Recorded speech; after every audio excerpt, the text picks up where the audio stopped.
Hello, आप सभी कैसे हैं। आप सभी का मेरे यूट्यूब चैनल करेंट एग्जाम में स्वागत है। आज हम लोग जीके जीएस से संबंधित टॉप 50 महत्वपूर्ण प्रश्नों को देखेंगे। ये सभी प्रश्न आपके होने वाले आगामी एग्जाम्स के लिए बेहद ही महत्वपूर्ण होने वाले हैं। अतः आप लोग वीडियो को शुरू से लेकर आखिरी तक जरूर देखिएगा और सभी प्रश्नों को अच्छे से याद कर लीजिएगा। अगर आपको किसी भी प्रश्न का सही जवाब पता होगा तो मुझे कमेंट करके जरूर बताइएगा और वीडियो पसंद आए तो लाइक कीजिएगा। चलिए आइए एक एक करके शुरू करते हैं। हीमोग्लोबिन में कौन सी धातु होती है? सही जवाब क्या होगा? तो जो हीमोग्लोबिन होता है इसमें कौन सी धातु पाई जाती है? तो राइट आंसर ऑप्शन सी होगा, लोहा। हीमोग्लोबिन में लोहा धातु पाई जाती है। ओजोन परत मुख्यतः कहाँ पाई जाती है? ऑप्शंस हैं समताप मंडल, क्षोभ मंडल, ताप मंडल या मध्य मंडल। राइट आंसर क्या होगा? तो जो ओजोन परत है यह मुख्यतः कहाँ पाई जाती है? तो समताप मंडल में। याद रखिएगा, ओजोन परत समताप मंडल में पाई जाती है। न्यूटन का प्रथम नियम किससे संबंधित है? न्यूटन ने गति के 3 नियम दिए हैं, जिसमें से जो पहला नियम है, प्रथम नियम है, वो किससे संबंधित है? तो जड़त्व से संबंधित है। याद रखिएगा, न्यूटन का जो प्रथम नियम है वह जड़त्व से संबंधित है। फलों के रस को सुरक्षित रखने के लिए किसका उपयोग किया जाता है? बेहद ही महत्वपूर्ण प्रश्न है। फलों के रस को सुरक्षित रखने के लिए किस चीज का उपयोग किया जाता है? तो सोडियम बेंजोएट। याद रखिएगा, सोडियम बेंजोएट का प्रयोग किया जाता है फलों के रस को सुरक्षित रखने के लिए। गहरे समुद्र के गोताखोर निम्न में से किस एक गैस का मिश्रण उपयोग करते हैं? जो गोताखोर होते हैं, जो समुद्र के गोताखोर होते हैं, वह कौन से एक गैस के मिश्रण का उपयोग करते हैं? तो याद रखिएगा, हीलियम और ऑक्सीजन। जो समुद्र के गोताखोर होते हैं वह सांस लेने के लिए हीलियम और ऑक्सीजन गैस के मिश्रण का उपयोग करते हैं। Right answer option C. सबसे भारी प्राकृतिक तत्व है। महत्वपूर्ण प्रश्न है। जो सबसे भारी प्राकृतिक तत्व है वह आपका क्या है? यूरेनियम है। यूरेनियम जो होता है सबसे भारी प्राकृतिक तत्व है। प्रकाशिक यंत्र बनाने के लिए निम्न में से किस प्रकार का कांच प्रयुक्त होता है? प्रकाशीय यंत्र जैसे सूक्ष्मदर्शी, कैमरा का जो लेंस होता है, इस प्रकार की चीजों को बनाने के लिए किस प्रकार का कांच प्रयुक्त होता है? तो फ्लिंट कांच। याद रखिएगा, प्रकाशिक यंत्र बनाने के लिए फ्लिंट कांच का उपयोग होता है। प्रकाश की गति लगभग कितनी होती है? अगर आप लोगों को ये वीडियो पसंद आए तो एक लाइक जरूर कीजिएगा और अगर आप लोग इस चैनल पर नए होंगे तो सब्सक्राइब भी कर लीजिएगा ताकि इसी तरह का वीडियो सबसे पहले आप तक पहुंचता रहे। प्रकाश की गति लगभग कितनी होती है? तो 3 लाख किलोमीटर प्रति सेकंड। जो प्रकाश होता है इसकी गति 3 लाख किलोमीटर प्रति सेकंड होती है। सबसे हल्की धातु कौन सी है? सही जवाब क्या होगा? तो जो सबसे हल्की धातु होती है वह आपका क्या है? लिथियम है। लिथियम क्या है? सबसे हल्की धातु है। प्रकृति में सर्वाधिक प्रचुर मात्रा में पाया जाने वाला कार्बनिक यौगिक है। ऑप्शंस हैं सुक्रोज, ग्लूकोज, फ्रुक्टोज या सेलुलोज। सही जवाब क्या होगा? तो प्रकृति में सर्वाधिक प्रचुर मात्रा में पाया जाने वाला जो कार्बनिक यौगिक है यह आपका क्या है? सेलुलोज है। सेलुलोज जो है प्रकृति में सर्वाधिक प्रचुर मात्रा में पाया जाने वाला कार्बनिक यौगिक है। एक कार्बन क्रेडिट को किसके तुल्य माना जाता है? जो एक कार्बन क्रेडिट होता है इसे 1000 किलोग्राम 1000 केजी कार्बन डाइऑक्साइड के तुल्य माना जाता है। याद रखिएगा, एक कार्बन क्रेडिट को 1000 केजी कार्बन डाइऑक्साइड के तुल्य माना जाता है। अशुद्ध जल से बड़ी मात्रा में पेयजल तैयार किया जाता है। सही जवाब क्या होगा? तो जो अशुद्ध जल होता है उससे बड़ी मात्रा में पीने योग्य जल को जो तैयार किया जाता है, कैसे किया जाता है? डिसैलिनेशन के द्वारा, जिसको हिंदी में बोलते हैं निर्लवणीकरण। क्या बोलते हैं? निर्लवणीकरण के द्वारा अशुद्ध जल से बड़ी मात्रा में पेयजल तैयार किया जाता है। थैलेसीमिया एक अनुवांशिक रोग है जिससे प्रभावित होता है। जो थैलेसीमिया रोग होता है यह एक अनुवांशिक रोग होता है। इससे क्या प्रभावित होता है? तो रक्त प्रभावित होता है। जो मनुष्य का रक्त होता है वह थैलेसीमिया रोग से प्रभावित होता है। सभी जैव यौगिक का अनिवार्य मूल तत्व है। कौन सा तत्व है जो सभी जैव यौगिक होते हैं उनका अनिवार्य मूल तत्व है? तो यह आपका कार्बन है। जो कार्बन होता है सभी जैव यौगिक का अनिवार्य मूल तत्व है। बर्फ की तुलना में द्रव जल अधिक सघन होता है। क्यों होता है? जो बर्फ होता है इसकी तुलना में जो द्रव जल होता है अधिक सघन होता है हाइड्रोजन आबंधन के कारण। किसके कारण? हाइड्रोजन आबंधन के कारण जो द्रव जल होता है वह अधिक सघन होता है बर्फ की तुलना में। चट्टान पर उगने वाले पादप क्या कहलाते हैं? बेहद ही महत्वपूर्ण प्रश्न है। जो चट्टान पर उगते हैं पादप उनको क्या कहा जाता है? तो लिथोफाइटस। याद रखिएगा, चट्टान पर उगने वाले पादप को लिथोफाइटस कहा जाता है। पेयजल में गामा उत्सर्जक समस्थानिक है या नहीं, इसकी पुष्टि किससे की जा सकती है? याद रखिएगा, जो पेयजल होता है इसमें गामा उत्सर्जक समस्थानिक है या नहीं, इसकी पुष्टि प्रस्फुरण गणक के द्वारा की जा सकती है। किसके द्वारा? प्रस्फुरणक गणक के द्वारा पेयजल में गामा उत्सर्जक समस्थानिक है या नहीं, इसकी पुष्टि की जा सकती है प्रस्फुरण गणक के द्वारा। निम्न में से कौन सा एक फल है? ऑप्शंस हैं भिंडी, आलू, शकरकंद या मूली। सही आंसर क्या होगा? तो निम्न में से आपका कौन सा एक फल है? तो यह आपका भिंडी है। भिंडी जो होता है क्या है? एक फल है। द्रव्यमान और वेग का गुणनफल क्या कहलाता है? राइट आंसर क्या होगा? तो द्रव्यमान और वेग यानी m इंटू वी जो होता है यह किसके बराबर होता है? तो संवेग के बराबर होता है। किसके बराबर होता है? संवेग के बराबर होता है। संवेग को p से डिनोट करते हैं। p बराबर क्या होता है? m इंटू वी यानी द्रव्यमान इंटू वेग। निम्न में से किस एक को स्ट्रेंजर गैस कहा जाता है? सही आंसर क्या होगा? तो निम्न में से कौन से एक को स्ट्रेंजर गैस कहा जाता है? तो यह आपका जीनान है। जीनान को स्ट्रेंजर गैस कहा जाता है। मार्फिन किससे प्राप्त होती है? जो आपका मार्फिन होता है यह आपका फल से प्राप्त होता है। किससे प्राप्त होता है? तो मार्फिन जो है फल से प्राप्त होता है। किस अम्ल का प्रयोग बेकिंग पाउडर के निर्माण में उपयोग होता है? सही आंसर क्या होगा? तो कौन सा अम्ल का प्रयोग जो है बेकिंग पाउडर के निर्माण में उपयोग होता है? तो यह आपका क्या है? टार्टरिक अम्ल है।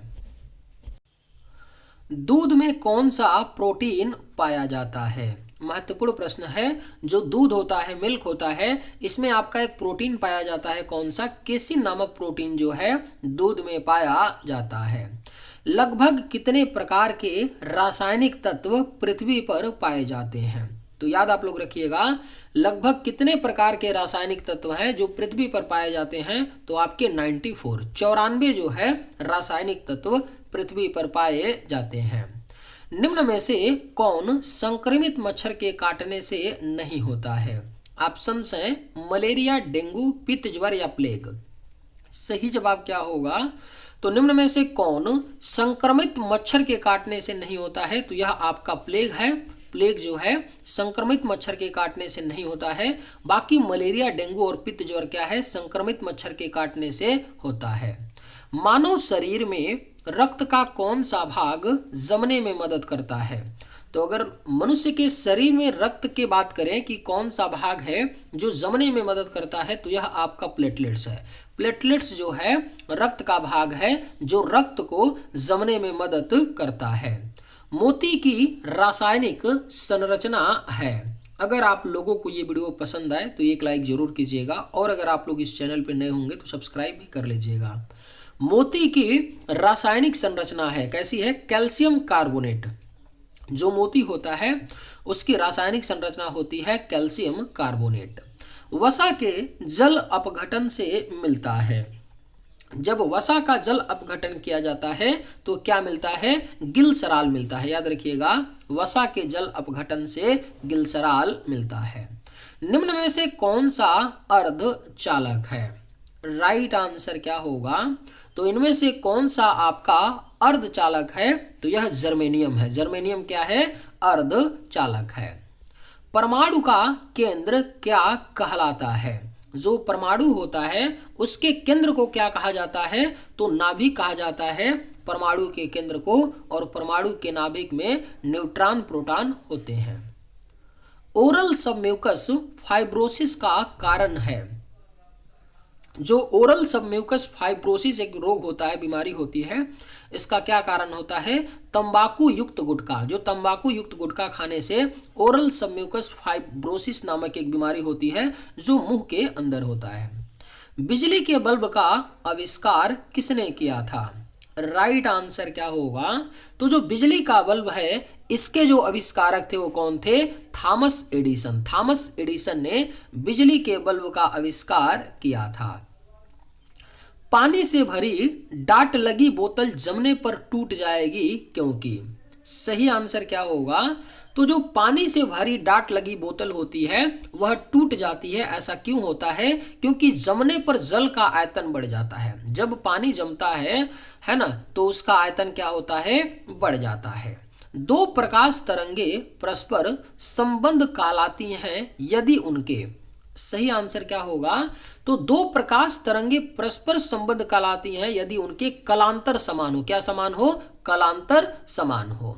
घटना जो ध्वनि तरंगों में नहीं होती है, कौन सी घटना? व्यतिकरण, परावर्तन, ध्रुवण या विवर्तन। इनमें से कौन सी घटना है जो ध्वनि तरंगों में नहीं होती है? तो सही आंसर होगा ऑप्शन सी, ध्रुवण। जो ध्रुवण की घटना होती है यह ध्वनि तरंगों में नहीं होती है। पीलिया से कौन सा अंग दुष्प्रभावित होता है? जो पीलिया रोग होता है जिसको जॉन्डिस बोलते हैं, इससे शरीर का कौन सा अंग दुष्प्रभावित होता है? तो आपका यकृत होता है। पीलिया से शरीर का यकृत अंग दुष्प्रभावित होता है। निम्न में से कौन सी यांत्रिक तरंग है? राइट आंसर क्या होगा? तो इनमें से आपकी जो यांत्रिक तरंग है वह आपका क्या है? ध्वनि तरंगे। ध्वनि तरंगे क्या है? यांत्रिक तरंग है। पायरोमीटर किसके मापन में प्रयोग किया जाता है? करेक्ट आंसर क्या होगा? तो पायरोमीटर जो है यह आपका उच्च तापमान यानी कि हाई, जो ज़्यादा तापमान होता है जैसे 1000, 1500, 2000 डिग्री सेल्सियस जो टेम्परेचर होता है उसको मापने के लिए पायरोमीटर का प्रयोग किया जाता है। पानी में किसकी अधिक मात्रा के उपस्थिति से ब्लू बेबी सिंड्रोम होता है? बेहद ही महत्वपूर्ण प्रश्न है।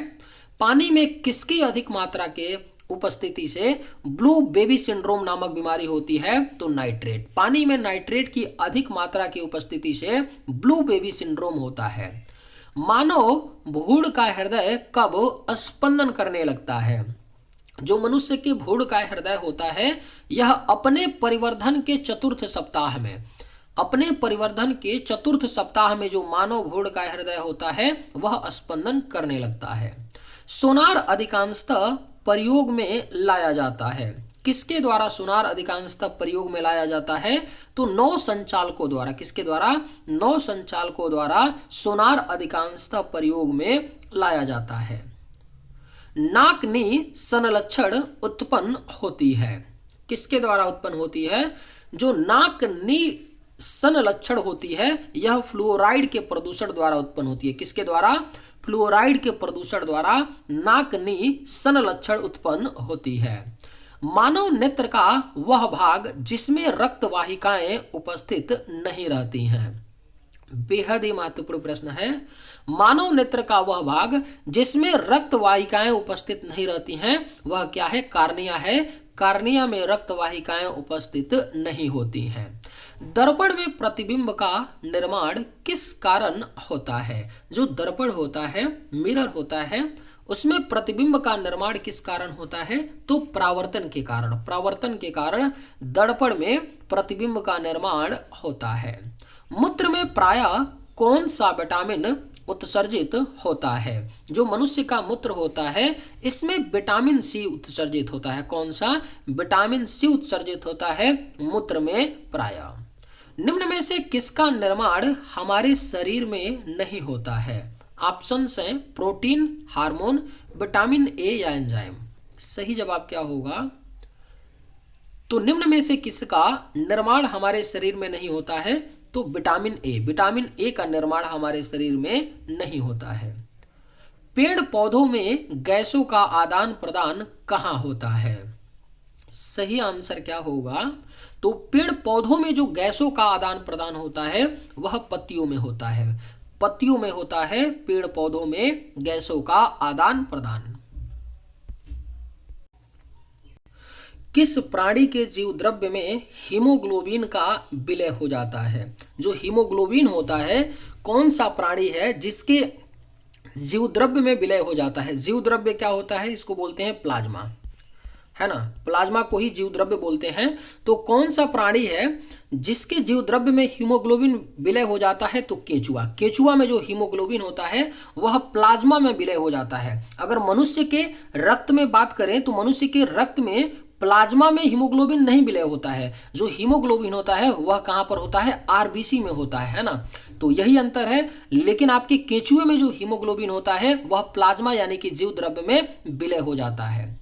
मानव शरीर में सबसे कठोर पदार्थ कौन सा है? जो मनुष्य का शरीर है इसमें जो सबसे कठोर पदार्थ है यह आपका दांत का इनेमल है। दांत का इनेमल मानव शरीर में सबसे कठोर पदार्थ है। किस धातु को पारा कहा जाता है? कौन सा धातु है जिसे पारा कहते हैं? तो मरकरी, मरकरी को क्या कहा जाता है? पारा कहा जाता है। चलिए आज के वीडियो में बस इतना ही। अगर आप सभी को ये वीडियो पसंद आए तो एक लाइक जरूर कीजिएगा। थैंक्स।